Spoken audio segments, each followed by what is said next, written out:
Ya a punto de llamar a los cristales, tuvo un momento de rubor al pensar que Odette iba a enterarse de que había tenido sospechas, de que había vuelto a apostarse allí en la calle. Muchas veces le había hablado Odette del horror que tenía a los celosos y a los amantes que se dedican a espiar. Lo que iba a hacer era muy torpe y se ganaría su malquerencia de allí en adelante, mientras que, en aquel momento, en tanto que no llamara,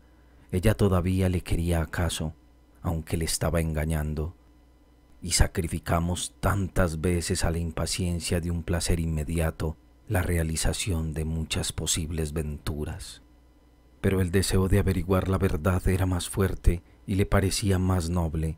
Sabía que la realidad de las circunstancias que él habría querido reconstruir exactamente a una costa de su vida era legible detrás de aquella ventana, estriada de luz, como la cubierta iluminada de oro de uno de esos manuscritos preciosos de tanta belleza aristocrática que seduce hasta al erudito que los consulta, y sentía una gran voluptuosidad en aprehender la verdad que le apasionaba en aquel ejemplar único, efímero y precioso de una materia translúcida, tan cálida y tan bella. Y, además, la superioridad que sentía, que necesitaba sentir con respecto a ella, más que de estar enterado, era de poder mostrar que lo estaba. Se empinó y dio un golpe. No oyeron, y entonces volvió a llamar y la conversación cesó. Se oyó una voz de hombre, y Swann se fijó en ella, por si distinguía de qué amigo de Odette era, que preguntó: ¿Quién es? No estaba seguro de reconocer la voz. Volvió a llamar y se abrieron los cristales y luego los postigos. Ahora ya no había posibilidad de retroceder, y puesto que lo iba a saber todo, para no presentarse con aspecto de infeliz y de celoso con curiosidad, se limitó a gritar con voz alegre e indiferente: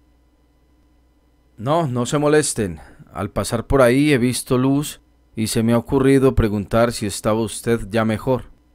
Alzó los ojos. Se habían asomado a la ventana dos caballeros viejos, uno de ellos con una lámpara en la mano. A la luz de esa lámpara vio, dentro, una habitación que le era desconocida,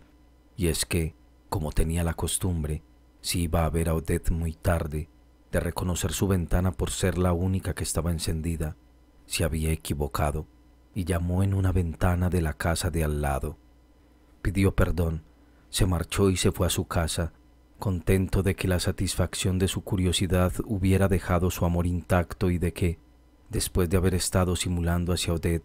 una especie de indiferencia, no hubiera logrado, con sus celos, aquella prueba demasiado ansiada que entre dos amantes dispensa el que la posee de querer mucho al otro.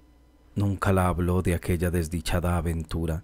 ni él se acordó mucho de esa noche, pero, a menudo, un giro de su pensamiento tropezaba con aquel recuerdo, sin querer, porque no le había visto, le hundía y le clavaba en su alma más y más, y Swann sentía un repentino y hondo dolor. Y lo mismo que si se tratara de un dolor físico,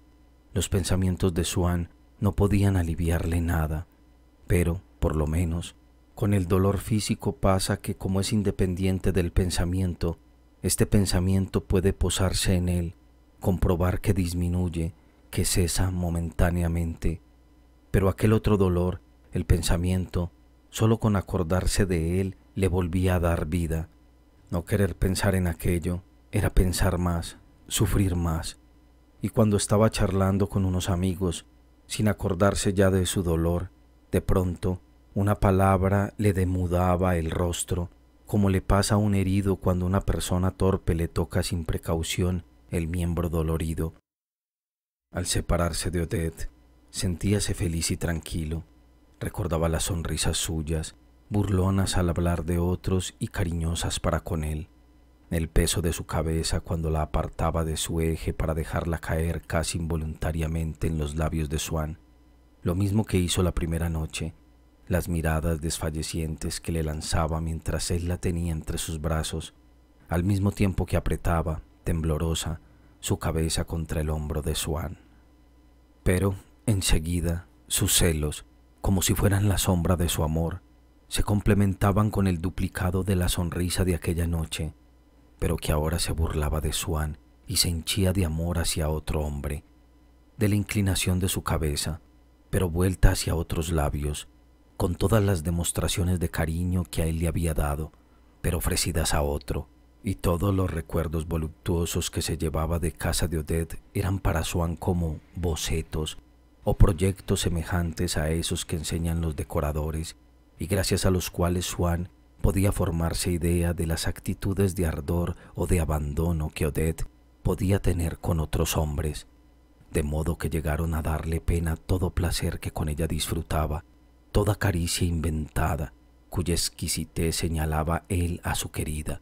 todo nuevo encanto que en ella descubría, porque sabía que, unos momentos después, todo eso vendría a enriquecer su suplicio con nuevos instrumentos.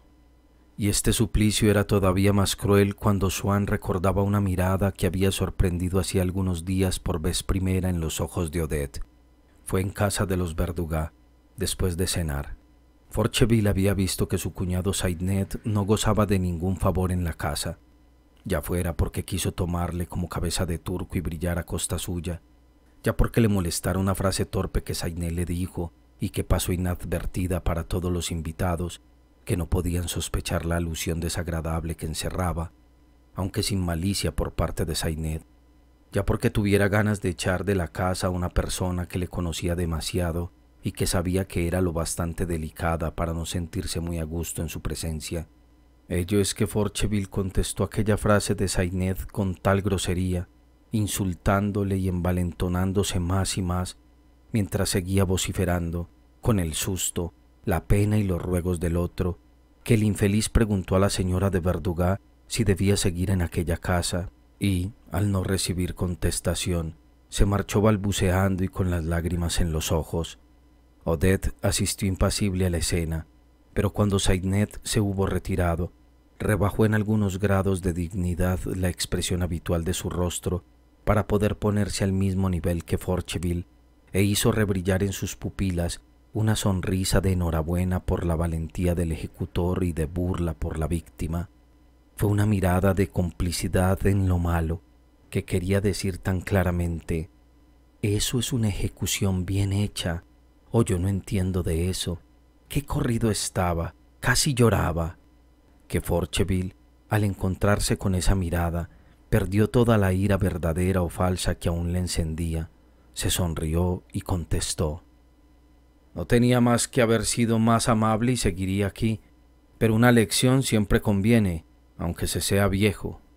Un día, Swann salió a media tarde para hacer una visita y,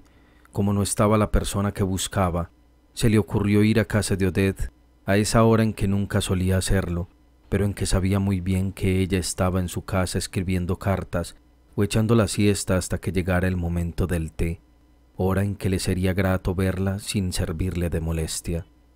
El portero le dijo que creía que la señora estaba en casa. Llamó. Le pareció oír ruidos y pasos, pero no abrieron. Ansioso e irritado, se fue a la callecita donde daba la parte de atrás del hotel y se colocó delante de la ventana de la alcoba de Odette. Los visillos no le dejaban ver nada. Dio un golpe en los cristales, llamó y nadie vino a abrir. Vio que unos vecinos estaban mirándole. Se marchó pensando que, después de todo, quizás se equivocara al creer oír pasos, pero se quedó tan preocupado que no pudo apartar su pensamiento de aquello. Volvió una hora después. Estaba en casa. Le dijo que antes, cuando él llamó, también estaba, pero durmiendo, que el campanillazo la despertó, y adivinando que era Swann corrió a abrirle, pero él ya se había ido. Había oído muy bien los golpes en los cristales. Swann reconoció en el relato algunos de esos fragmentos de un hecho exacto que los embusteros, en un aprieto, se consuelan incrustando en la composición de la mentira que inventan, creyendo que así ganan algo y disimulan las apariencias de la verdad. Claro que, cuando Odette hacía algo que no quería que se supiese, lo guardaba muy bien en el fondo de su alma, pero en cuanto se veía delante de la persona a quien quería engañar, se azoraba, se le borraban todas las ideas, paralizábanse todas sus facultades de invención y raciocinio.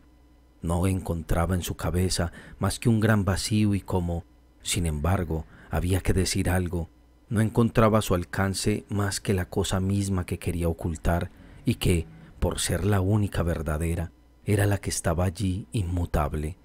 y de ella arrancaba un trocito, sin importancia en sí mismo, diciéndose que, después de todo, más valía hacer aquello, porque era un detalle de verdad, sin los riesgos de un detalle falso. Eso, por lo menos, es verdad, pensaba, y eso se lleva ya ganado. Que se informe y verá que es verdad. Eso no es lo que me venderá. Se equivocaba, porque eso era cabalmente lo que la vendía, y no se daba cuenta de que ese detalle de verdad tenía entrantes y salientes que no podían encajarse más que en los detalles contiguos del hecho cierto del que Odette le recortó, y que cualesquiera que fueran los detalles inventados de que la rodeaba, siempre revelarían, por lo que faltaba o lo que sobraba, que no casaba con ellos. Confiesa que me oyó llamar y luego dar en el cristal, y que se figuró que era yo, y dice que tenía ganas de verme, pero eso no pega con el hecho de que no haya mandado abrir. Pero no le hizo notar esta contradicción, porque creía que Odette, abandonada a sí misma, soltaría quizá alguna mentira que sería indicio, aunque débil, de la verdad. Hablaba ella y Swann no le interrumpía. Recogía con ávida y dolorosa devoción las palabras de Odette, sintiendo, precisamente porque tras ellas la ocultaba al hablar, que sus frases, como un velo sagrado, guardaban vagamente el relieve y dibujaban el indeciso modelado de esta realidad infinitamente preciosa y, por desgracia, inasequible. Lo que estaba haciendo un rato antes, a las 3, cuando él llegó, realidad que nunca poseería más que en aquellos ilegibles y divinos vestigios de las mentiras y que sólo existía ya en el recuerdo encubridor de aquel ser que la contemplaba sin saber lo preciosa que era y que no la entregaría nunca. Claro que, a ratos, sospechaba que los actos de Odette no eran en sí mismos de arrebatador interés y que las relaciones que Odette pudiera tener con otros hombres no exhalaban, naturalmente, de modo universal y para todo ser pensante, una tristeza mórbida e inspiradora de la fiebre del suicidio, y se daba cuenta de que tal interés y tal tristeza eran en él como una enfermedad, y que cuando se curara de ella, los actos de Odette, los besos que diera a otros hombres, se le aparecerían tan inofensivos como los de cualquier otra mujer, pero el que la curiosidad dolorosa que ahora le inspiraban a Swann tuviera una causa puramente subjetiva, no bastaba para que llegara a considerar que era absurda la importancia dada a esa curiosidad y lo que hacía para satisfacerla. Y es que Swann había llegado a una edad cuya filosofía, ayudada por la de la época aquella, por la del medio, donde tanto tiempo viviera Swann, el grupo de la princesa de Lune,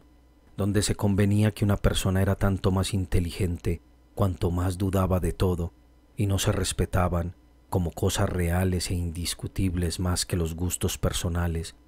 no es ya la filosofía de la juventud, sino una filosofía positiva, médica casi, de hombres que, en vez de exteriorizar los objetos de sus aspiraciones, hacen por sacar de sus años pasados un residuo fijo de costumbres y pasiones que puedan considerar como características y permanentes y cuya satisfacción busquen deliberadamente, ante todo, al adoptar un determinado género de vida. Swann se resignaba a aceptar la pena que sentía por ignorar lo que había hecho Odette, lo mismo que aceptaba la recrudescencia que un clima húmedo originaba a su eczema, y le gustaba calcular en su presupuesto una suma disponible para obtener datos relativos a lo que hacía Odette, sin los cuales padecería mucho, lo mismo que se reservaba dinero para otros gustos que le procuraban un placer, por lo menos antes de enamorarse, como el de sus colecciones o el de la buena cocina. Cuando fue a despedirse de Odette, le pidió a ella que se quedara un rato más, y hasta le cogió del brazo para que no se fuera, cuando ya estaba abriendo la puerta. Pero él no se fijó, porque entre los muchos ademanes frases e incidentes que constituyen la trama de una conversación, es inevitable que pasemos sin fijarnos junto a aquellos que ocultan esa verdad que nuestras sospechas andan buscando a ciegas y que, por el contrario, nos detengamos en aquellos que nada celan. Le decía a cada momento: qué lástima que para un día que has venido por la tarde, cuando nunca vienes, no te haya podido ver. Swann sabía muy bien que Odette no estaba bastante enamorada de él para que aquel sentimiento tan vivo por no haber podido recibirle fuera sincero, pero como era buena y le gustaba complacerle y muchas veces se entristecía cuando le causaba una contrariedad, le pareció muy natural que ahora se entristeciera también por haberle privado de ese placer de pasar un rato juntos, muy grande para él, aunque no para Odette. Sin embargo, la cosa era tan nimia que acabó por extrañarle aquel aire doloroso con que seguía hablando Odette. Le recordaba ahora más que de costumbre a las mujeres del pintor de la primavera. Tenía una cara de abatimiento y de pena, cual rendida al peso de un dolor imposible de sobrellevar, la misma cara que ponen esas figuras de Botticelli para una cosa tan sencilla como dejar al niño Jesús jugar con una granada o ver cómo echa Moisés agua a la pila. Ya conocía Swann aquella expresión de tristeza, pero no recordaba exactamente cuándo se la había visto a Odette. De pronto se acordó. Fue aquella vez que Odette mintió al hablar con la señora Verdugat,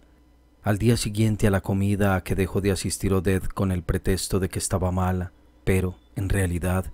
para poder estar con Swann. Claro que ni la mujer más escrupulosa hubiera podido sentir remordimientos por una mentira tan inocente, pero las que echaba generalmente Odette eran ya menos inocentes y le servían para evitar que descubrieran ciertas cosas que habrían podido crearle dificultades con este o con aquel. Así que, cuando mentía, sobrecogida de terror, sintiéndose poco armada para defenderse y sin confianza en el éxito, le daban ganas de llorar por cansancio, como a los niños que no han dormido.